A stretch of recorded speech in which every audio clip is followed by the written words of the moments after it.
அக்னீஸ்வரன், இது திமுகவிடம் இருந்து ஒரு கேள்வி வந்துருச்சு. நீங்க என்ன சரியா கொண்டாடிட்டீங்களா அப்படின்னு. அது எதிர்கட்சியாக்கான எதிர்த்தரப்பிலிருந்து வைக்கிற விமர்சனமா இருக்கலாம்.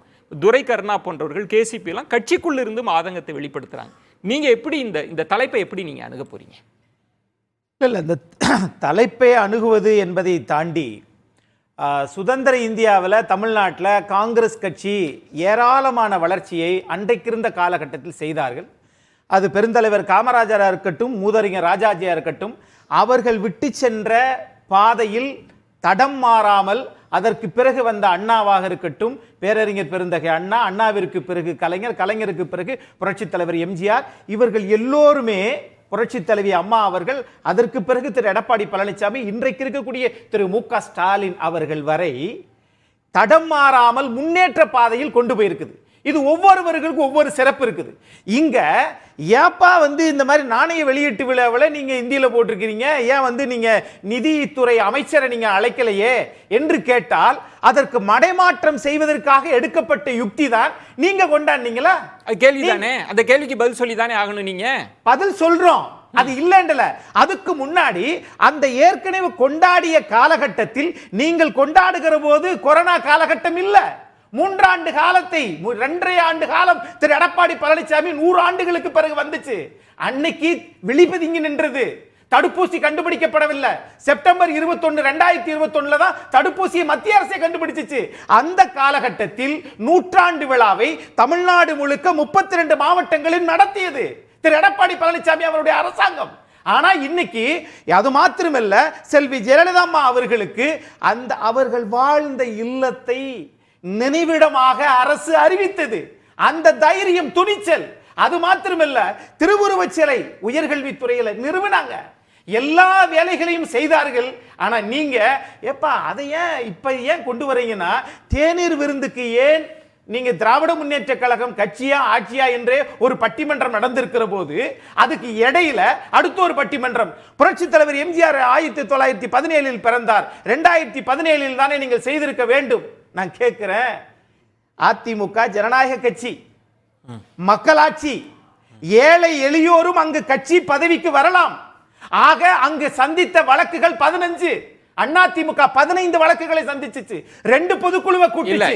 இது அரசாட்சி கிடையாது. அக்னீஸ்வரன், அதனாலதான் துரை கருணா ரொம்ப நுணுக்கமாக சொன்னார், கொரோனா காலகட்டமோ கட்சி பிளவுபட்ட நேரம் எதுவுமே இல்லை, எல்லா வளர்ச்சி திட்ட பணிகள் எல்லாமே நடந்துட்டு தான் இருந்தது, அரசு விழா நடந்துட்டு இருந்தது. என்ன கேள்வி அப்படின்னா, இது போதுமானது தான். எல்லா தலைவர்கள் மீது விமர்சனமும் இருக்கு, பாராட்டும் இருக்கு.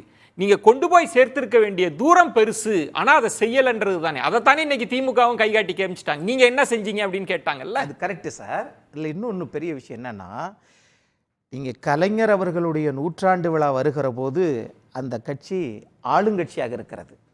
40க்கு 40 வெற்றி பெற்று இருக்கிறார்கள். இவர்கள் சந்திரபாபு நாயுடு மாதிரி 1.5 லட்சம் கோடி நாமளும் பெற வேண்டும் என்கிற ஆசை வந்துருச்சு. அதற்கு இந்த நாணய அரசியல் இங்கு தமிழ்நாட்டில் நடக்குது. பாயிண்ட் என்னன்னா, இப்போ ஒரு தனிப்பட்ட ஒரு நபர், துரை கருணா அவர்கள் சொன்ன மாதிரி, அவர் சக்திக்கு உட்பட்டு செய்கிறார். நீங்க அதிகாரத்தில் இருக்கிறீங்க, நீங்க அதிகாரத்தில் கூட இல்லாமல் இருக்கலாம். இப்போ ஜெயலலிதா என்பவர் யார், எம்ஜிஆர் என்பவர் யார், அதற்கான என்ன புத்தகங்கள் வந்திருக்கு, என்ன படைப்பூக்கங்கள் வந்திருக்கு, என்ன கருத்தரங்கம் நடந்திருக்கு? வெறும் வசீகர அரசியல் மட்டும் போதுமானதா? அதை தாண்டி என்ன செஞ்சீங்கன்ற கேள்விதானே உள்ளடக்கம். நீங்க பக்கத்தில் பார்த்தா திமுக வேற ஒரு கட்டத்துக்கு நகர்த்திட்டு போறாங்க. தேசிய அரசியல்ல திமுக வலுவா ஆளுன்ற செய்யறாங்க. அதெல்லாம் அதிமுக செய்யல அப்படின்றது தானே துரை கருணாவின் ஆதங்கம். அதற்கு நாம் தொடர்ச்சியாக ஆளுகிற கட்சியாக வர முடியாததும் ஒரு காரணம். 1. 2, இன்றைக்கு இருக்கக்கூடிய கூட்டணி அரசியலில் ஒரு மாற்றம் வருவதற்காக திமுக போடுகிற இந்த நாடகத்தை மக்கள் ஏற்றுக்கொள்ள தயாராக இல்லை. இதுக்கு இவ்வளவு செஞ்சீங்களே, இதே மாதிரி நீட்டு விளக்குக்கு கூட்டிட்டு வந்திருக்கலாமே ஏப்பா அப்படின்னு சொல்லி அங்க போறீங்களா? இல்ல, இங்க நான் கேட்பது கள்ளக்காதல் பாயிண்ட் என்னன்னா, நீங்க தமிழக அரசியலையோ புகழஞ்சலியையோ நீங்க பாஜகன்ற ஒற்றை புள்ளியில் சுருக்கி பார்த்துட்டே இருக்கிறீங்க. கேள்வி என்னன்னா, திமுக எதிர்க்கட்சியாக இருக்கிற போதுதான் ஆண்டு முழுவதும் எத்தனை நீங்க அந்த காலகட்டத்தில் எத்தனை புத்தகங்கள் வெளியில வருது, அவரை பற்றி எத்தனை கூட்டங்கள் நடத்தப்படுது, கருத்தரங்குகள், எவ்வளவு பெரிய ஆளுமைகள் வராங்க, சிறப்பு நிபுணர்கள் வராங்க. அது மாதிரி எல்லாம் ஏன் நடக்கலன்ற கேள்வி. இப்ப ஜெயலலிதாவின் பங்களிப்போ எம்ஜிஆரின் பங்களிப்போ அடுத்த தலைமுறைக்கு போய் சேர வேண்டாமா? விமர்சனம் இருந்தாலும் கூட போய் சேர வேண்டாமா? அதுதானே கேள்வி. கண்டிப்பாக போய் சேர வேண்டும், கண்டிப்பாக போய் சேரும். ஆனால் என்னுடைய வேண்டுகோளாக நான் பார்ப்பது, ஒரு 31 வருஷம் அதாவது புரட்சி தலைவர் எம்ஜிஆர் உலக தலைவர்கள் sir, is a universal leader. ஆக அப்படிப்பட்ட அந்த உலக தலைவர் அடுத்த ஒரு உலக தலைவரை அடையாளம் காட்டிவிட்டு போனார். அதற்கு தான் அம்மா உணவகத்தை நியூயார்க் டைம்ஸ் பாராட்டி வெளியிட்டது.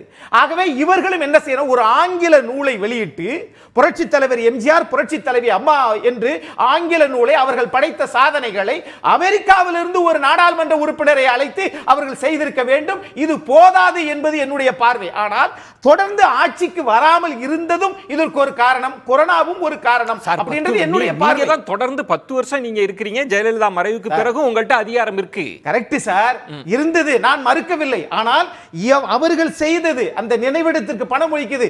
இன்னைக்கு அந்த நினைவிடத்தில் புதைக்க கூடாது என்று உயர்நீதிமன்றத்தில் வழக்கு தொடுப்பதற்கு காரணமாக இருந்தது இந்த திமுக அரசு. ஒருவேளை திமுக அந்த புகழஞ்சலி அதை செலுத்துவது தடையா இருந்துட்டாங்களோ?